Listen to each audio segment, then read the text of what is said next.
A paz do Senhor a todos. Espero que vocês estejam bem. Para quem não me conhece, meu nome é Roberta, eu sou missionária e estou aqui compartilhando um pouco da palavra, fazendo breves reflexões acerca daquilo que Deus tem colocado para o nosso crescimento, nosso entendimento. Amém? Hoje eu quero ler com vocês a palavra do livro de Mateus, capítulo 9, verso 37, muito conhecida, que fala sobre a seara. E então se dirigiu aos seus discípulos e disse: a seara, na verdade, é grande, mas os trabalhadores são poucos.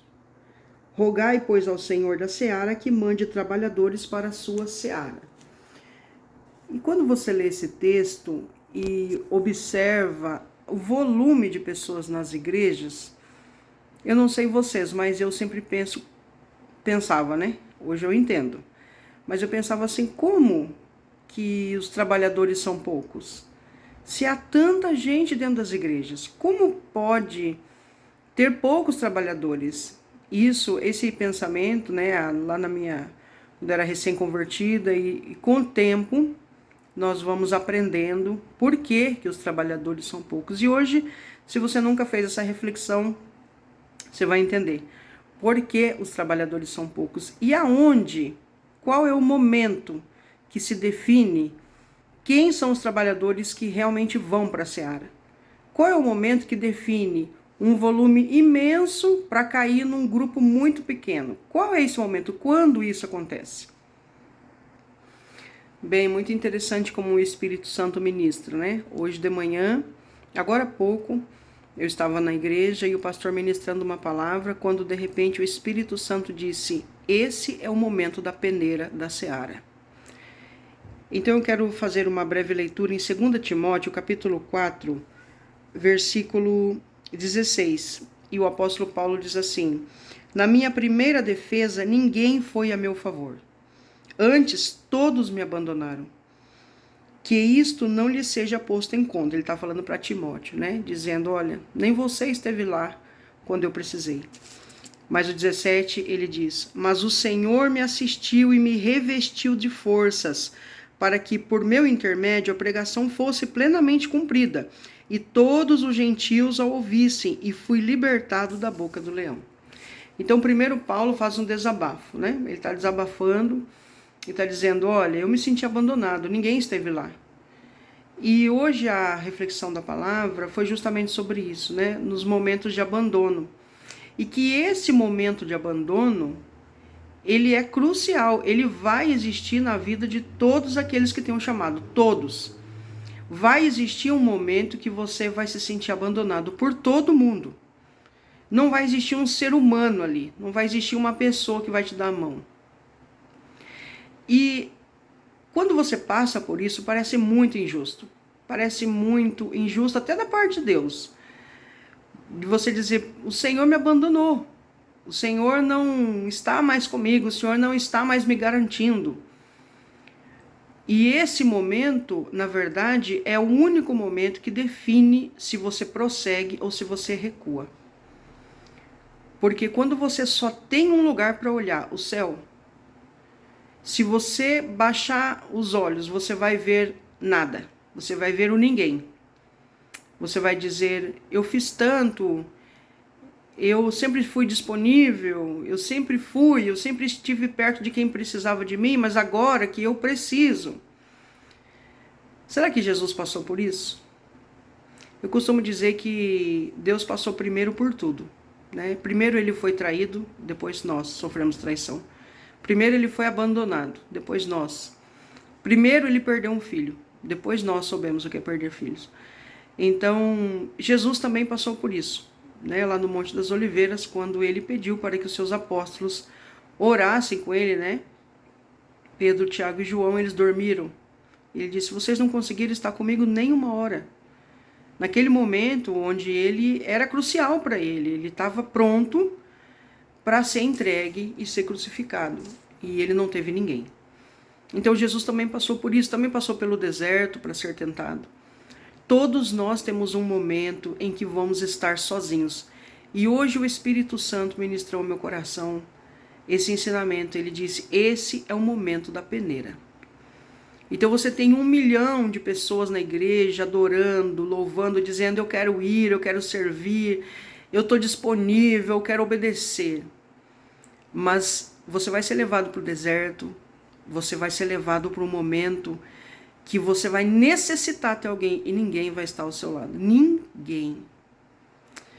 E a partir daí que você vai resolver se você vai viver uma vida remoendo a amargura do abandono, ou se você vai dizer, não, eu quero ser curado e eu vou prosseguir no meu ministério. É aí, nesse momento, que nós perdemos muitos servos. Muitos homens e mulheres chamados de Deus abandonam o ministério aí, porque elas se sentem tão ofendidas, e com razão, tão feridas, tão sangrando, que elas não conseguem entregar essa amargura, essa raiva, essa decepção para Deus, e elas começam a viver uma vida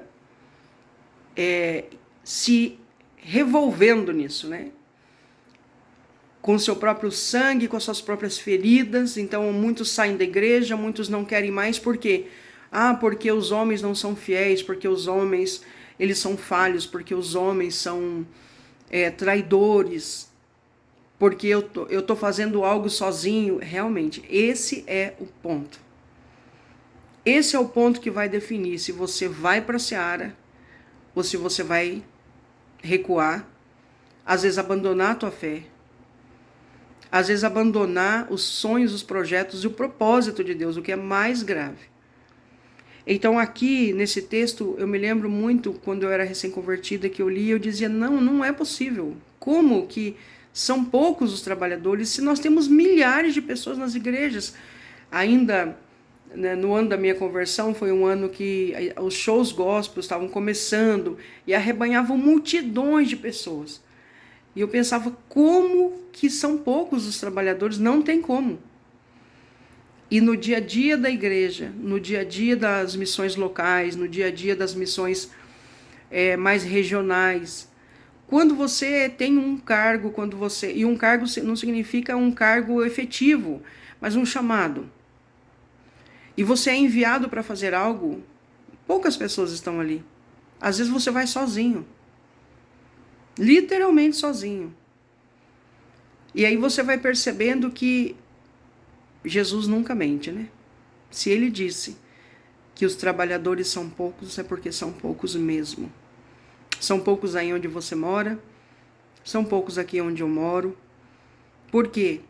Porque nós somos submetidos a vários processos. E um desses processos que é obrigatório na vida do servo, na vida de quem quer viver um propósito. Se você quer viver um propósito, você tem que se preparar para o vale, para o deserto e para o abandono.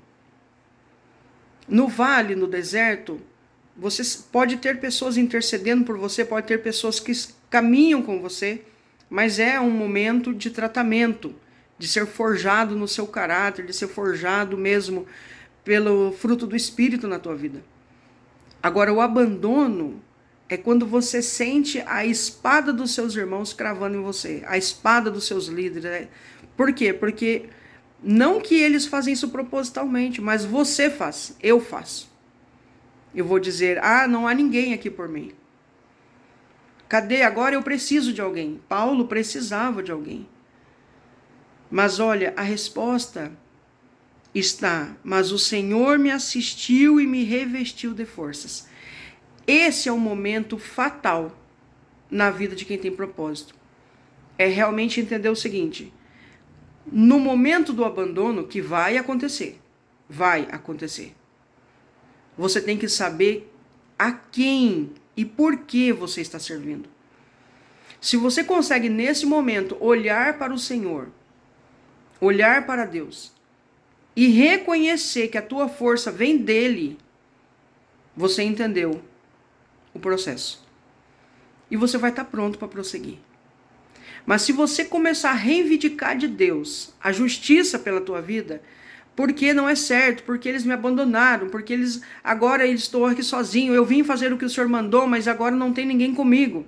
Então a nossa conversa, a nossa murmuração começa aí. E o nosso coração começa a se inflamar. E a gente está sangrando. Eu quero repetir para você. Hoje o Espírito Santo disse: a peneira para definir quem são aqueles que vão trabalhar na seara é esse momento.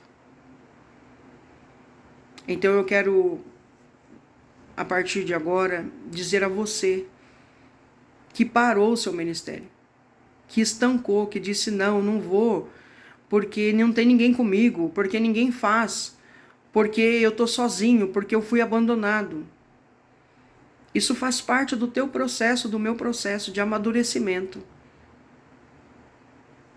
E você que foi ferido, que rasgaram você, que você está sangrando, às vezes 5, 10 anos sangrando. E aí a gente começa a se tornar muito crítico com a igreja, muito crítico, porque nós começamos a ver somente os erros, né, que a igreja comete. E realmente, se você baixar o olho, baixou o olhar, você só vai ver pecador. O santo está lá em cima. Então a regra é eu manter os meus olhos olhando para o santo. Porque eu também sou um pecador. Eu também preciso da misericórdia de Deus. Eu também preciso do tratamento, eu também preciso do perdão. Assim como os vários pecadores dentro das igrejas. E cada um vai ser julgado conforme a tua consciência. Conforme a consciência que você tem, é que vai ser julgado. Né? Conforme o seu entendimento. Então, Deus não usa uma régua para julgar todo mundo. Ele não é injusto. Ele usou um padrão. O padrão é Cristo. Mas na régua de Deus hoje tem misericórdia. Amém? Então, se você abandonou o teu ministério, o teu chamado, porque um dia você foi abandonado, eu quero que você saiba que todos os grandes homens e mulheres se sentiram assim. E faz parte do processo. Por quê? Porque isso é que vai definir para quem você vai dar a glória do que você fizer. Talvez se Paulo tivesse alguém aqui, ele ia dizer, olha, eu venci aquele momento porque Timóteo estava comigo. Não, ele venceu aquele momento porque o Senhor estava com ele. Então, faz parte do processo do nosso ministério, do nosso chamado, o abandono. Eu ter que lidar com isso. E não deveria ser uma novidade, porque é só você olhar para tudo que Cristo passou. Tudo que Cristo passou, os servos vão passar. Porque nós não somos melhores do que ele. Se ele sofreu o abandono dos discípulos mais próximos dele, por que que eu e você não vamos sofrer o abandono dos nossos líderes ou dos nossos amigos? Por que a gente faz essa diferenciação? Não, eu não posso passar por isso. Por quê? Porque nós enxertamos em nós mesmos uma certa glória. E uma gratificação por aquilo que nós fazemos. Olha, eu não posso passar porque eu fiz isso para Deus, porque eu sempre estou disponível, porque eu sempre estou na igreja, porque eu sempre estou... Não, querido. Merecimento não existe esse nível de merecimento. Porque muitas coisas que nós fazemos movidos pelo próprio Espírito Santo. Entende? Então eu quero encorajar você. Volte novamente a olhar ao Senhor. Eu estou ferido. Ore para que Deus te cure. E o chamado é muito parecido com os grandes concursos públicos, né? As inscrições são 20 mil. A segunda fase é 1.000. A terceira fase que define quem passou é 20 pessoas. Começa com 20 mil. Termina com 20 pessoas. Esse também é um padrão no reino. Muitas pessoas vêm, elas vêm com sede, elas vêm com vontade. E são vontades legítimas, elas não são falsas naquilo que elas querem. Mas o processo para você ser forjado e cada dia mais parecer com Cristo é muito dolorido, porque exige muita renúncia. Agora, é uma coisa extremamente difícil? Não. Mas você vai lidar, não é muitas vezes com o diabo, é com você mesmo. E lidar com o abandono é lidar com algo que está aqui dentro de mim. Não está fora, está dentro. É o que eu sinto. São as minhas frustrações, são as minhas expectativas que caíram por terra, né? As minhas frustrações, a minha tristeza, a angústia daquele momento que eu tenho que passar e não tem ninguém ali para eu segurar a minha mão. Eu quero sentir alguém e Deus não vai permitir. Porque é nesse momento que você reconhece a glória dele no teu ministério. Então você nunca vai dizer assim, as coisas acontecem porque eu fui, porque eu fiz. Você vê que Paulo começa dizendo, porque Deus me deu força para que através de mim, ele diz, através dele, não é pela existência dele, não é pela pessoa dele, através dele o Senhor agisse. Através dele, aqui ele está reconhecendo que ele teve uma fraqueza e que essa fraqueza só não sucumbiu ele porque a força de Deus estava nele. Amém? Então, a seara é grande, os trabalhadores são poucos, porque a peneira é o momento do abandono. Se você superar o teu abandono, se você superar esse momento de abandono, veja, você já passou pelo deserto, você já passou pelo monte, você já passou pelo vale, você foi forjado, você foi tratado. Você tem os dons que o Senhor te deu, mas chega esse momento crucial da sua vida em que você vai determinar quem recebe a glória pelo operar. Você? Não, o Senhor. O Senhor através da sua vida. Amém? Que você possa se levantar, retomar o posicionamento que Deus te chamou e ir para a seara. Porque o noivo está voltando. Jesus está voltando. Jesus está voltando. E ele vai requerer de cada um aquilo que você fez? Não. Aquilo que você não fez. Aquilo que você não fez, você vai ter que dar satisfação. Por que não fez? Amém? Que Deus possa continuar através do Espírito Santo trazendo luz e entendimento dessa palavra na sua vida e na minha vida. Amém? Shalom, shalom Adonai.